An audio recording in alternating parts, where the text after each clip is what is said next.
You're listening to the Greeks Gridiron. Now here's your host, Ethan Hristodoulou. Good morning, everybody, and welcome back to the Greeks Gridiron. I am Ethan Hristodoulou, and today on this March 25th, 2025, we got some news to get into. I'll be honest, this is probably going to be a little bit of a shorter show today. There's just not really a ton going on in the NFL world, but there are pro days happening, so there is some notable things to discuss today that happened yesterday that I think points to what we could see happening at the top of this year's draft. We also have some, honestly, this whole show is quarterback heavy conversation. We're talking quarterbacks about three different teams essentially today. So a lot of quarterback talk, pro day discussion from yesterday regarding Miami and Cam Ward. We're going to talk some Giants quarterback situation. We're also going to talk Aaron Rodgers again here as we all sit and wait for him to make his final decision. So comment down below. Let me hear from you all. Thoughts on Cam Ward, where he might end up. Giants quarterback situation currently right now, as it seems like they might be playing second favorite to Aaron Rodgers at this current moment here, and went and signed Jameis Winston as kind of, I guess, insurance policy. And then, of course, the Aaron Rodgers situation. Are you sick of waiting on him? Where do you think he ends up? All of that and more. But we'll start first at the beginning here. First topic of discussion, the most relevant news that we have to discuss here. Miami holding their pro day yesterday, and Cam Ward putting on quite a bit of a show, if you do ask me. I will say that this had to be one of the more exciting events that was being put together for a pro day, because you knew Cam Ward, potential number one overall selection. There was going to be a lot of people in attendance for this one here, and it wound up being that you had all 32 teams from the NFL in attendance for this. So big pro day for Miami, big pro day for Cam Ward, and the way it has seemed for, I would say, the last at least few weeks, especially since the combine, Cam Ward has been falling in favor more and more over Shedeur Sanders. It feels like daily, and to this point now, it feels like he is the consensus QB1 in the draft, and it might even just boil down to it being as simple as the fact that he's just got better arm strength. He's a little bit more of a prototypical sized quarterback than Shedeur Sanders, so it seems like people are starting to be drawn a little bit more to Cam Ward being that number one guy. And the conversation now really seems like he's going to be the number one pick in the draft. And from all accounts, with the way the pro day went, it seems like it was a success there. He did a lot of talking after the combine as well. A lot of good things coming out from that. And he did an interview, interestingly enough, I thought this would be a fun one to run here. He did an interview for CBS Sports headquarters, doing a sit down with Ran Carthon, somebody who was just recently fired by Tennessee, oddly enough. He did a quick interview. Here's a quick sound from him answering if anything makes him nervous about playing at the next level in the NFL. I probably still have to get into it first, actually being a quarterback. But on film, it's the same as college. Besides the D-line, who's obviously better. Every team playing against the highest paid defensive linemen, so, the game could speed up a little bit. But just from a back-end standpoint, a lot of guys want to put the safety high, 25 yards down the field, and leave the middle field wide open. So some teams who did that to us this year, they paid the price. I think some teams in the NFL did a lot of too-high stuff, like Dallas, going a lot of Tampa, a lot of cover two. They leave way too much space on the sideline down the seams. And so I just think, the arm strength and, the confidence that I'm bringing, along with the, me getting my receivers better, I just think I'll be able to put the ball where I want. So very confident sounding from Cam Ward, and honestly a really good answer at that. It sounds like he's already studying film for the next level, getting himself ready to go. And I'd be honest, I was kind of unsure about this quarterback class as a whole coming into the draft process here, and I'm by no means like a scout or anything like that, but I do my due diligence. I do look into players. I follow the NFL far more than I do college football. I would say I like to dip my toes in college football during the season, and then I check a lot of the stuff out post season. But I will say that I'm really starting to like Cam Ward as a draft prospect overall, and I'm really starting to like him for the Tennessee Titans. And there was something that came out of Cam Ward's pro day that really stuck out to me, that in my eyes, and if you've been looking at the heading here at the bottom of the screen, leads me to believe that Cam Ward is all but a Tennessee Titan at this point now, and I think we are heading to an eventual Cam Ward being the number one selection in the draft and going to Tennessee. We'll pull up this tweet here. This is from Zach Jackson. He's a Titans reporter for The Athletic, and he shared a little bit of interesting insight from the event, tweeting out, the Titans have their head coach, GM, team president, and more from their football staff here at Miami. And in case you wanted more of a tell, the Titans also have their in-house TV and website production team here for Cam Ward. Now, if you ask me, that is a team president, head coach, GM, that all makes sense. If Mike Borgonzi and Brian Callahan weren't there, I would have been shocked. This is a guy that they have been seriously considering with their number one overall selection for quite some time. I would have been more surprised if they weren't there. But what really stood out to me is the fact that they're bringing in a TV and website production crew. Now, from what it sounds like, they were all there to basically document Cam Ward's pro day. And now, is there a slight chance that, yes, maybe the Titans had all of these people here, that entire crew there, because they really wanted to do their due diligence and make sure they had everything on film for themselves and be able to go back and reference to if they need to as they continue to prepare for the draft, which is in, at this point now, or about 30-ish days or so, so give or take something along those lines. We're getting pretty close. Sure, I guess that's possible, but if you ask me, as somebody who works in TV media for my day job, bringing in a website crew, the TV crew, you got all these cameras and everything, it feels like they're documenting it for historical purposes more than anything else, and they want to have as much as possible for when they bring Cam Ward in and they're starting to build those hype videos and build out his story for his first year in the NFL with Tennessee. That is kind of where I'm leaning right now. And it's funny to see all of this kind of as a bit of a tell, and maybe it's a way to throw off the scent. Who knows? Because it wasn't too long ago that the Titans were kind of playing coy a little bit here, going as far as to publicly have it out there that they were more than willing to draft a generational talent, and we're not going to pass up on the opportunity if it presented themselves. And I mean, when that came out, everyone's thinking, all right, well, I mean, Travis Hunter, generational type of player, just because of the fact that he's a two-way type of player. Have not seen that coming out of college football ever, if at all. And then you, of course, have Abdul Carter, who a lot of people consider the consensus number one pick in the overall prospect in the draft. And some people could borderline say, all right, this generational talent there. Okay, so like there was that, and now you have the situation of, all right, but they're allotting all of these resources to go and see Cam Ward and to spend time into filming and documenting Cam Ward. It feels more like a team that's preparing for an inevitable possibility that they're going to be taking Cam Ward at number one. I will say that there is a couple of dates coming up that maybe could help dictate whether this is what they're doing or not. And that would be Penn State's Pro Day on the 28th, where Abdul Carter will obviously be, or Colorado, who is hosting a showcase event on April 4th. Shedeur Sanders and Travis Hunter, of course, will be there both. So I guess all eyes now are going to be on Penn State's Pro Day and this Colorado showcase that we'll see towards the beginning of April.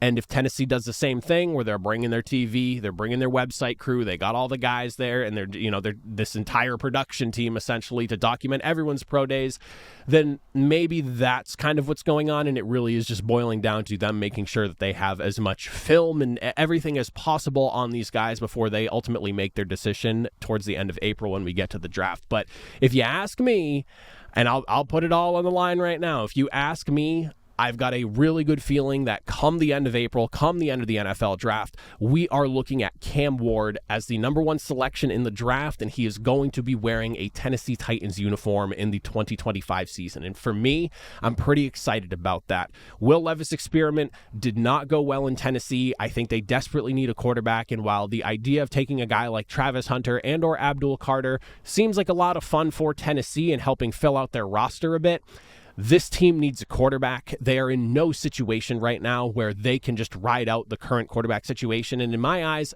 if you're a Tennessee fan, I ask you this question because this is kind of how I feel about it. Do you really want to go into next season with Will Levis as your number one, or say maybe like a Russell Wilson if you were able to bring him in should Aaron Rodgers go to Pittsburgh and they send him packing. I mean, or one of the remaining options that are like Joe Flacco or something like that. Like, is that what you want for your quarterback situation, or do you want a young gun coming in like a Cam Ward who's got the arm talent, the physical traits you want to see, and clearly somebody who is looking forward to getting himself into the NFL and is already looking ahead, watching film, getting himself ready for what he might see at the next level? If I'm a Tennessee Titan fan, and I'm not, I'm a Colts fan, I would like to see them targeting a quarterback, and it feels like Cam Ward is that guy. Now, of course, sticking on the topic of quarterbacks here, next thing we've got to get ourselves into here, the Giants going out and signing Jameis Winston. Now, this was an interesting one to see pop up at the end of last week, and I wanted to talk about it here because it's one of those things that A, I didn't see coming, and B, kind of tips their hand in my eyes as to what they're going to be doing going forward. Now, of course, there is just like the amount of money he's being paid. This is not some massive deal that we're looking at here. We can look at this tweet from Tom Pelissero. He's got the details on there. The team remains open to adding another quarterback through free agency or the draft. In Winston's deal, 2 years, $8 million, doesn't preclude them from making additional quarterback moves. And in my eyes, that makes a ton of sense. I don't look at the Jameis Winston signing as this is what the Giants are going to do at quarterback for the 2025 season.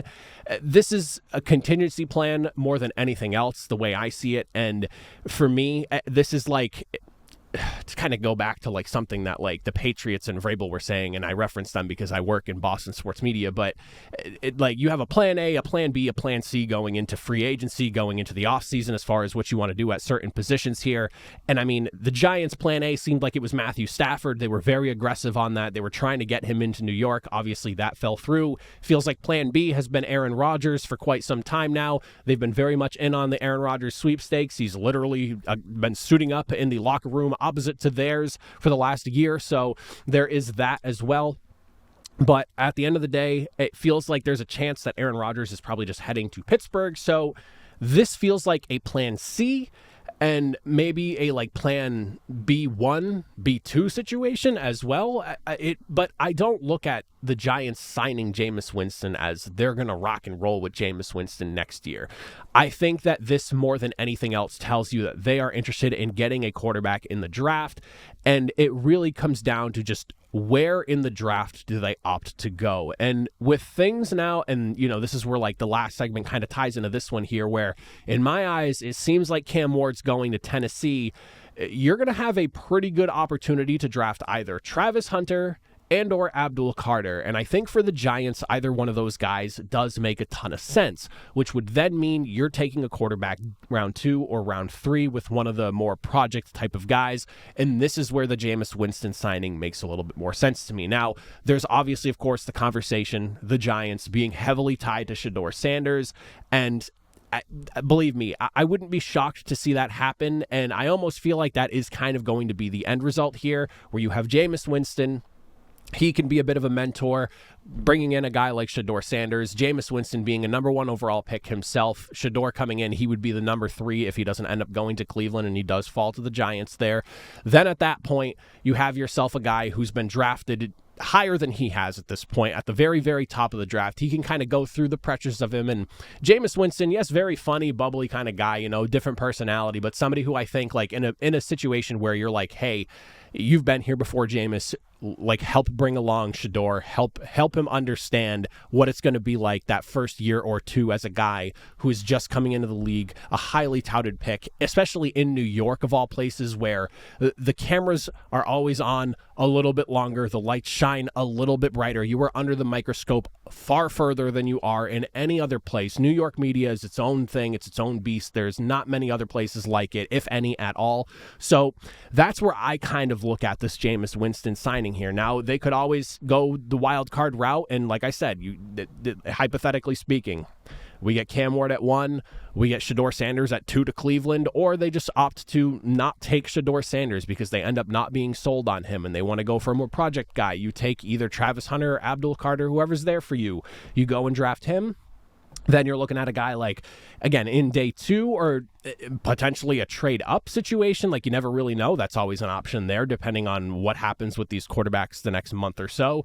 A guy like Jackson Dart, Quinn Ewers, Jalen Milroe, Will Howard, like that next tier of quarterbacks that are below them. A lot of love has been getting thrown to Jackson Dart's way, and it feels like he is kind of the raw, prototypical type of guy that a lot of people want to have in a quarterback. So it's one of those, like, it's the ego. I always consider it like the ego project of the quarterback coach and of the offensive coordinator. And if it's an offensive-minded head coach of the team, that's the guy that you look at and go, we can take that big ball of clay and turn him into the quarterback that we want him to be. And for what it's worth, you do have Brian Daboll. He is highly touted as a quarterback whisperer. You've seen what he's able to do with Josh Allen, and a lot of people were hoping that maybe he could do the same for Daniel Jones, and obviously that didn't come to fruition. But now you have a situation of, all right, you're bringing in a quarterback like Jameis Winston, who people jokingly call the 30 for 30 quarterback, and I think rightfully so.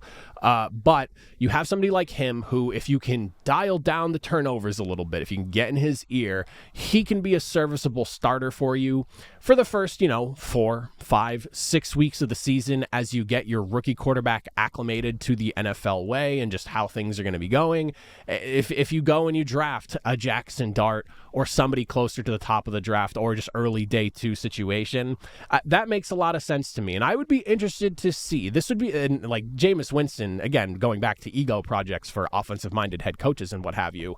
Jameis Winston is kind of that project. He is somebody who has such a high ceiling and a low floor that it almost makes sense the more I think about it that the Giants went out and got a guy like him. Yes, the turnover thing is very real with Jameis, but if Brian Daboll is as good as everyone thinks he is, and the magic that he worked with Josh Allen is as real as everyone says it was, you should, in theory, stress that, all caps, in theory, should see maybe a little bit of a downtick in the turnovers for Jameis Winston if Daboll can get in his ear and help guide him in the right direction when it comes to certain decisions that he needs to be making on the football field.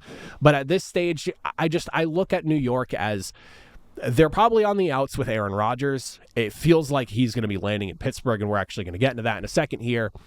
And so I see it as Jameis Winston provides you with a guy who can come in, he can start football games. The upside is absolutely there. There's a very low downside that you're hoping Daboll can manage and mitigate for, again, 4 to 6 weeks while you work with a rookie quarterback, whether it's Shedeur Sanders, whether it's a bigger project type of guy. If it's Shedeur Sanders, you probably don't even need Jameis Winston to start any games at all. You probably have him come in, and he's probably your day one starter. But if it is a Jackson Dart, if it is a Quinn Ewers, if it is a Jalen Milroe, if it is a Will Howard or another one of those guys from that next tier of quarterbacks there, then you need somebody who can start a handful of games for you, possibly just to kind of get the season rolling here and see where you are. But I am of the group that believes it makes far more sense that the Giants are going after a rookie quarterback simply because if you bring in Aaron Rodgers, and we've talked about this at length on the show, if you bring in Aaron Rodgers and you only win 6 or 7 games next year, that is Joe Schoen and Brian Daboll's final season in New York in my eyes. Because that is a joint decision between head coach and GM where you are locking yourselves up and tying yourselves up to the success or non-success of having Aaron Rodgers on your roster. A 6 or 7 win team with a quarterback who should make your team a playoff contender, air quotes for those of you that are listening, then that's one of those situations where if it doesn't go that way and you only win 6 or 7 games, or worse, even less than that, you're getting fired. Absolutely. You can say that Joe Schoen and Brian Daboll are maybe on a little bit of bought time because you can blame the Maras for the whole Daniel Jones situation and ultimately paying him and not Saquon Barkley. And there's a lot that has gone on that was maybe being forced upon them above them, and they're being given a second opportunity here. I don't think your second opportunity is to be tied with an aging quarterback who might be done in a year or two. And if things go south, it's going to make you look really bad. So you go rookie quarterback. If you win 6 or 7 games with a rookie at the helm and things look positive and they trend in the right direction, you can spare yourself an extra season or 2 in New York, where that does not work out in my eyes if you're going after a veteran quarterback like Aaron Rodgers. And again, I honestly think they're on the out, so I don't even think it's an option at this point. You're going rookie quarterback. Jameis Winston is your mentor. He's a guy that was taken literally number 1 in the draft, so whoever you're taking, if it's at the top of the draft, you can help guide them, help them understand the pressures. Shedeur Sanders, so he can help guide him there. And then if it's a later guy, again, Jameis Winston, I wouldn't be mad as a mentor for a rookie quarterback coming in the second or third round either. I think with somebody like his experience that he has, he would be the perfect person to be a mentor. And then finally, since we've touched on Aaron Rodgers a few times at this point here, I think it is right that we get into the discussion here about just what the Aaron Rodgers situation kind of looks like. I will say this. After the visit on Friday, I'm pretty sold on the reality of Aaron Rodgers will be wearing the black and gold. We'll look at this tweet here from Tom Pelissero. Steelers and Aaron Rodgers have had contract parameters in place for weeks, sources say, and money wasn't a discussion point during today's visit. It was a chance for both sides to get to know each other. The Giants remain involved, but the decision is in Rodgers' hand. At this point, I would say it feels like the Giants are more of just a bargaining chip or something of the likes for Aaron Rodgers. I don't really think that he's seriously considering them, and I'm sorry, Giants fans, it's not me knocking them. It's just a matter of the Steelers put him in a far better situation to win, and at this stage of his career, it feels like that's the only reason you're still playing is because you're trying to work your way to one more championship, and Aaron Rodgers, coupled with the Pittsburgh Steelers, in my eyes, gives them the best opportunity at this current point here. I am maybe wrongfully so, a little bit more in the camp of belief that Aaron Rodgers can still be a productive enough quarterback to help lead a team through a playoff run, especially if the team is good enough around him. He might not be the reason that wins you games anymore at this stage in his career, but he can be a facilitator. He can be the guy that helps you get there, but not necessarily be the reason. That's the DK Metcalfs or just the defense, like TJ Watts. Like, that's those guys' job at this point now. He is just a facilitator to help guide you there and not make the big mistakes that would kill you in certain games that you otherwise need to win or lose kind of type deal. And this feels like a part two of what has been like a two-step process in the offense trying to retool themselves and get better the last couple of years. You obviously went and had the hiring of Arthur Smith last year to change up what was going on offensively there. And now, and you could maybe toss Russell Wilson in there as like a partial step in that direction as well with the Justin Fields situation that was going on in the early portion of the season. But now step two would be bringing in Aaron Rodgers to really solidify that. And this is something that this has been rumored for such a long time. The admiration and love between Mike Tomlin and Aaron Rodgers has been no secret, and it goes back to when Aaron Rodgers was leaving Green Bay. And it sounds like now, speaking of Green Bay, this is kind of what Aaron Rodgers is looking for in his next suitor, is organizational stability. And something that Albert Breer wrote on SportsIllustrated.com really stuck out to me. And I want to read these quotes to you because this, in my eyes, is what kind of sold me completely, because I thought maybe there's still a chance, and maybe we'll see a visit between Rodgers and the Giants in the next few days. Like, he does live in New York currently, as he was playing there the last two seasons, so at any point he could just go to the old office and meet with the brass of the other side of the football field.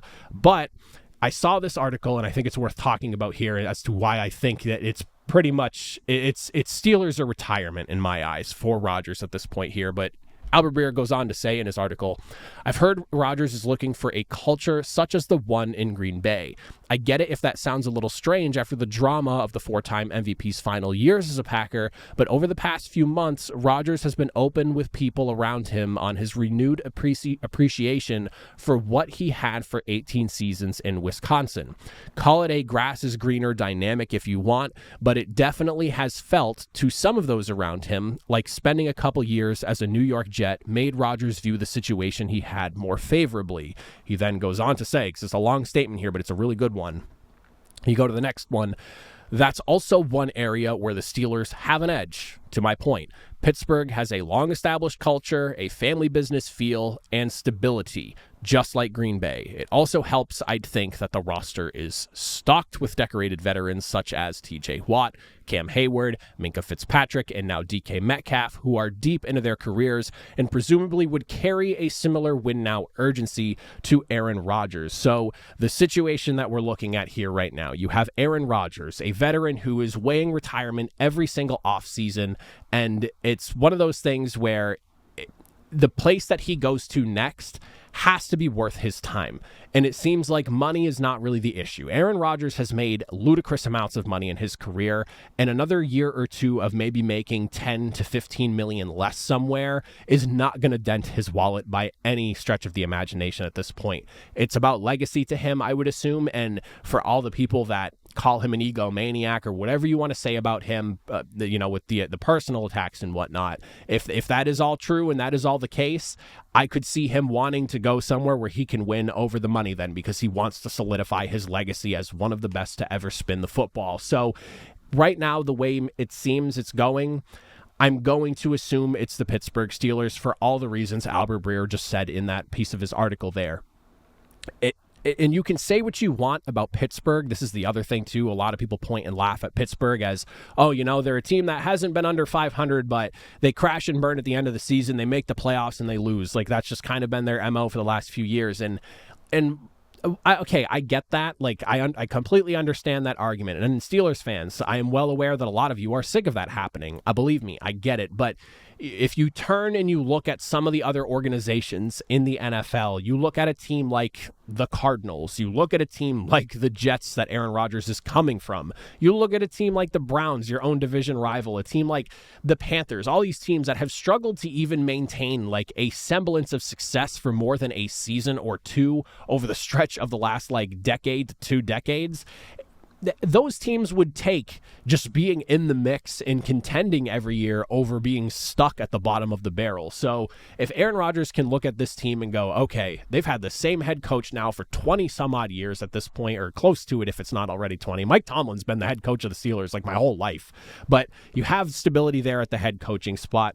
It's an organization that is consistently competitive. Always, through and through, regardless of what the end of the season looks like, the Steelers are in the mix. You may also know what the end result ends up being, but they are at least in the mix, and they're probably going to be playing in January for some late season football.